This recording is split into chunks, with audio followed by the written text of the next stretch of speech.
আসসালামু আলাইকুম, আমি চম্পা। আপনারা দেখছেন চম্পা কিচেন। আজকে আপনাদের জন্য নিয়ে এলাম একদম নতুন স্টাইলে দারুণ স্বাদে চিকেন ঘুগনি। ঘুগনির সঙ্গে চিকেনের এই কম্বিনেশনটা এতটাই টেস্টি যে একবার বানালে বারবার করতে ইচ্ছে করবে। বাইরে স্ট্রিট ফুডের মতো ঝাল মশলাদার ফ্লেভার, কিন্তু পুরোটাই ঘরের। এই রেসিপিটি শুধু সুস্বাদু নয়, বরং প্রোটিনের ভরপুর। তাই সন্ধে নাস্তা, উৎসবের আয়োজন কিংবা অতিথি আপ্যায়নের জন্য দুর্দান্ত লাগে। চলুন শুরু করা যাক। আমি মটরটা এখানে পানিতে ভিজিয়ে নিয়েছি। এখানে 300 চিকেন নিয়েছি। চিকেনটা আমি ধুয়ে ছোট ছোট করে কেটে নিয়েছি।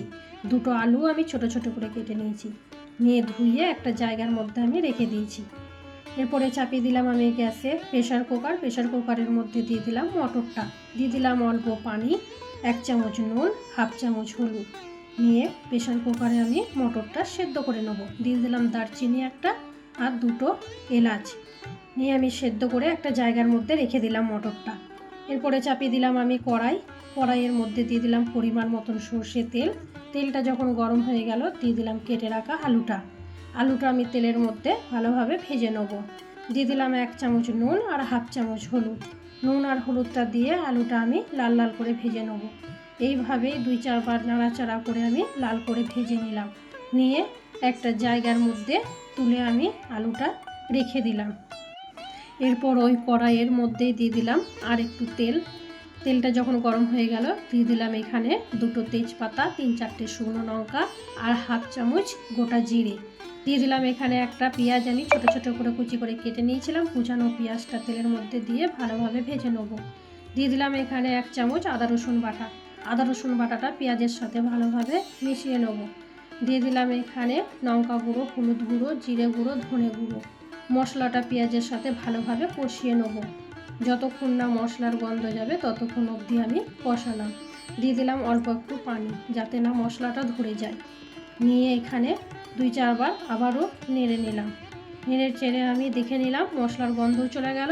ওপর থেকে দিয়ে দিলাম কেটে রাখা টমেটোটাও পেঁয়াজের সাথে মশলাটার সাথে ভালোভাবে আমি এইভাবে নেড়ে চেড়ে মিশিয়ে নেব।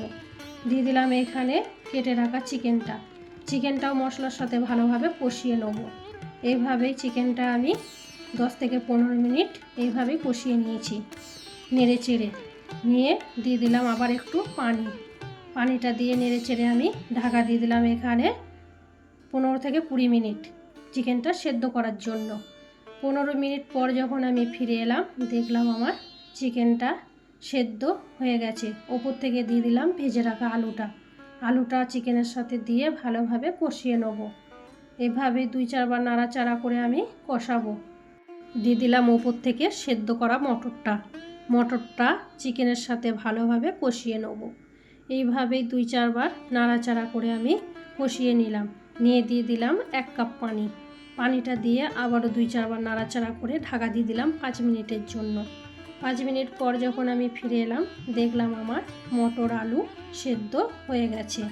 ওপর থেকে দিয়ে দিলাম কাঁচা লঙ্কা চিড়ে আর দিয়ে দিলাম ধনেপাতা কুচিয়ে। আর দিয়ে দিলাম আমি এখানে ভাজা মশলা 1 চামচ। ভাজা মশলাটা দিয়ে ওপর থেকে আবারও 2-4 বার নাড়াচাড়া করে নিলাম। এই রেসিপিটা প্রথম যখন বানিয়েছিলাম, পরিবারের সবাই এত পছন্দ করেছিল যে তখন থেকে চিকেন ঘুগনি আমাদের ঘরে স্পেশাল ডিশ হয়ে গেছে। আপনারাও একবার বানিয়ে দেখুন, নিশ্চয়ই পছন্দ করবেন। তো বন্ধুরা, আজকে এই চিকেন ঘুগনি কেমন লাগলো? আশা করি রেসিপিটা চেষ্টা করে দেখবেন। ভালো লাগলে ভিডিও একটা লাইক দিন, পরিবারের বন্ধুদের সঙ্গে শেয়ার করুন। নতুন নতুন রেসিপি পেতে চ্যানেলটা সাবস্ক্রাইব করতে ভুলবেন না। আর নতুন রেসিপি দেখতে চাইলে চম্পা কিচেন চ্যানেলটা সাবস্ক্রাইব করুন। আবার দেখা হবে আরও নতুন কিছু রেসিপি নিয়ে। ততদিন পর্যন্ত সবাই ভালো থাকুন, সুস্থ থাকুন। খুদা হাফেজ।